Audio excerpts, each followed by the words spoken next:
আজ বিকেল বেলায় একবার শীতল দিকে গিয়েছিলাম। আমাদের পাঁচালে সবকিছু অনুষ্ঠানই খুব জাঁকজমকপূর্ণভাবে পালন করা হয়।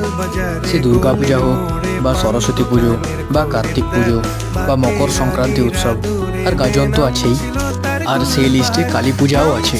আজ প্রথমে শীতল পৌঁছেই লক্ষ্য পড়ল আমরা কজন কালী পূজা কমিটি দ্বারা পরিচালিত প্যান্ডেলটি। এই হচ্ছে আমাদের সবার বাবা রত্নেশ্বরের মন্দির এবং ওপাশে ওদিকে রয়েছে বাস স্ট্যান্ড। ওই বাস স্ট্যান্ডেই প্যান্ডেলটি করা হয়েছে। কাল রাত করে বাড়ি ফিরেছিলাম বলে সেভাবে কিছুই লক্ষ্য করা হয়নি।